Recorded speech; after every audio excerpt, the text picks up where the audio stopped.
And I would do anything for love, but I won't do that. No, no.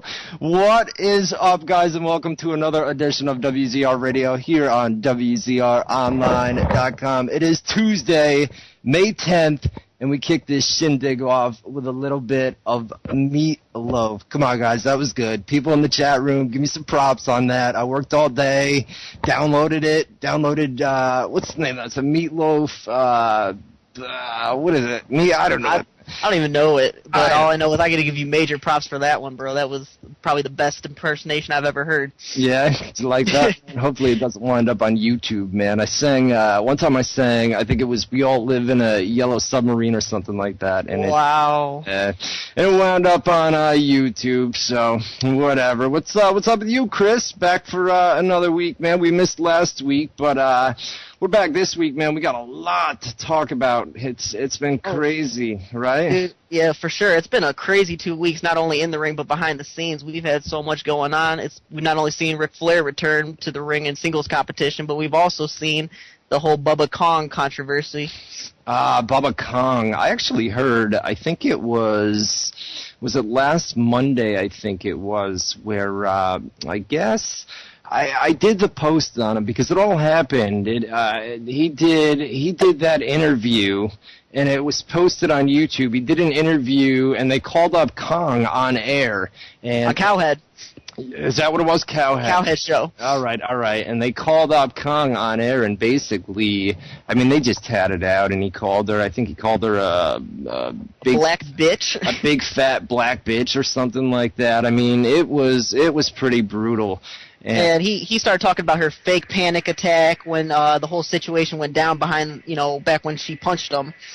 Right, yeah. It was just, I mean, they got into it, and basically he challenged her to a fight or a street fight or something, man. And it seemed like it was gimmicked, but it wasn't. I mean, there's legit hate there. And sure. Dixie Carter found out about it, and they opted to release him. They posted a notice on the TNA website, which they normally don't do for releases. Usually they just remove him from the roster, Yeah, well, I don't know, dude. I just think, Bubba's a total jackass. I don't know. This all started, about his comments with Haiti, and while I'm not going to lie, I kind of agreed with his comments that we should worry about fixing our own country. He was out of line with the way he said it, and it was pretty classless, but I'm not going to lie, there was never a point that Kong should have went in there and put her hands on him, but The problem is he's a public figure, you know what I mean? And he has a national radio show, so he can't come out and say things like that in a hateful way because he knows that the media is gonna get all over him. And somebody said it best.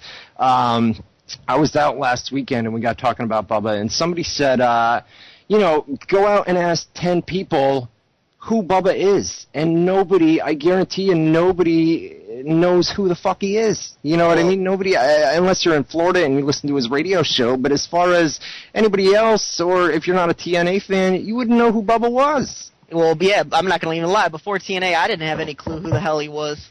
Yeah, well, I knew that he was, I listen to Howard Stern a lot, so I knew that he was in competition with Stern, and he was a big national radio host, but he's just, I don't know, he thinks he makes himself out to be more than what he is, you know what I mean? He thinks he's a bigger star than what he is, and a major ego. He thinks he's God's gift to radio. Oh, exactly, and he's, I don't know. You know what bothered me, though, so much about that whole Cowhead radio show thing was? What's that? It was just the fact that you could tell, him and the, host of Cowhead, I'm not even sure of the man's name, but it was just total setup, you know what I mean? Oh, it was just yeah. Total obliviation of Kong, which was terrible. Yeah, they actually called. I don't think she expected a phone call. Bubba was on his show, and then they called her up on air. She didn't even know who it was at first. Right. Yeah, that's right. You're right. He had, or she acted like she had no clue. But how could you tell? Bubba's got that voice. You know what I mean? How could you tell?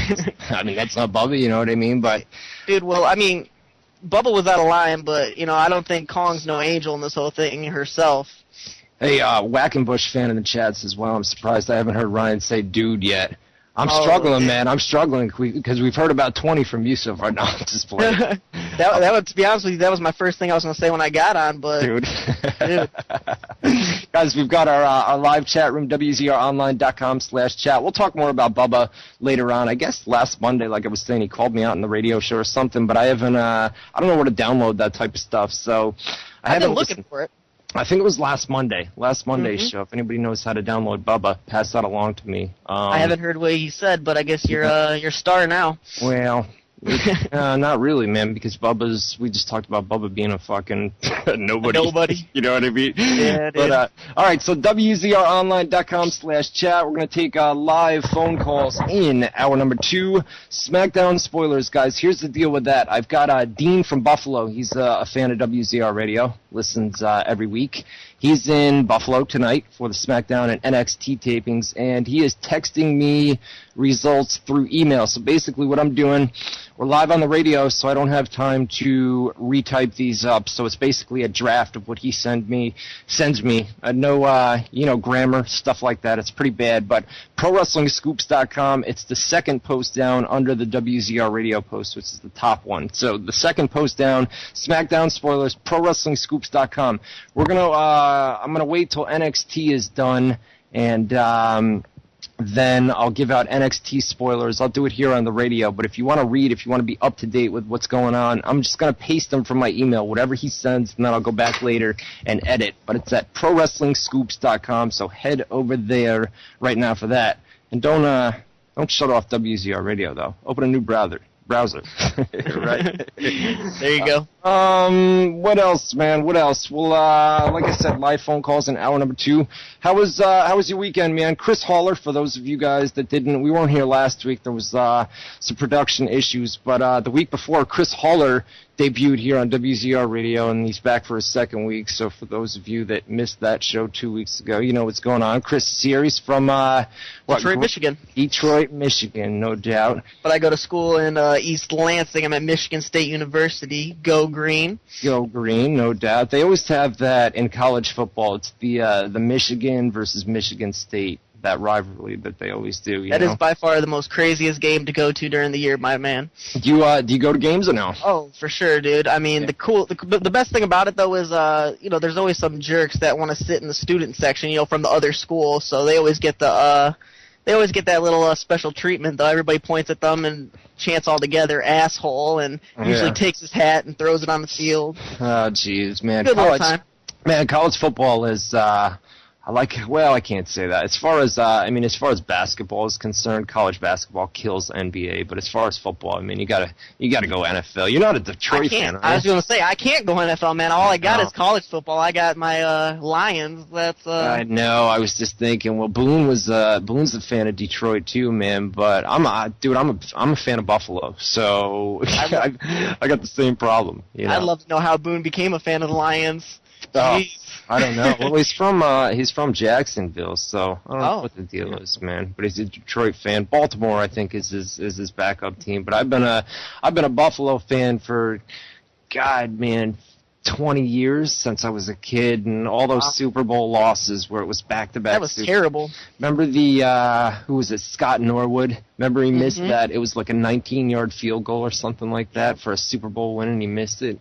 How many Super Bowls did they lose? Was it 3 in a row? I think it was more than that. Or 4? I'm thinking at least 3 or 4. Yeah, they lost to the Giants twice, and God. Hey, at least you've seen the Super Bowl, though. I can't even say that about my Lions. My Pussycats. Yeah, that's right. Lions have never been to the Super Bowl, huh? No, that's usually the toilet bowl year in and out. Ouch. Yeah, that is brutal, man. That is brutal. All right, so there we go. We got Chris Haller here. He debuted 2 weeks ago here on WZR Radio. He's going to be here pretty much each week as long as things go well tonight. Things are going good so far, so that's good. Last week was all about the bullpen. I was in the bullpen, man. I was just warming up. Yeah, no doubt. Well, you get nervous before you come on. A lot of people listening, man, on a weekly basis. We got a diehard group of fans. Look at that chat room, man. It's packed. WZROnline.com/chat. Tons and tons of people in there tonight. What else? We had TNA moving back to Thursdays. Oh, my God. TNA moving back to it was crazy. Would you, let's talk about the weekend real quick before we move on. We got a lot of fights on this weekend, a lot of crazy fights we had. Did you watch those, boxing and UFC, or no? I watched a little bit of the UFC, but I mostly, I had to focus on last week when it was Mayweather and Mosley. You know, that was pretty good. Mayweather, yeah, we got to talk about that, too. We missed that. That was something we got to talk about because I think it was probably the worst trouble Mayweather has ever been in his career in the second round there. Second round, man. To be honest with you, I watched the replay. Somebody in the chat room, Damian Demento, Acer, where you at, buddy? Kick, boot, son. Kick, boot, son. I watched it on pay-per-view, though, and like I said, I'm not going to lie, I was behind my boy from Grand Rapids, Michigan, Floyd Mayweather, the whole time, but I did get on the edge of my seat a little bit in the second round when Mosley had those pair of knee-buckling right hands,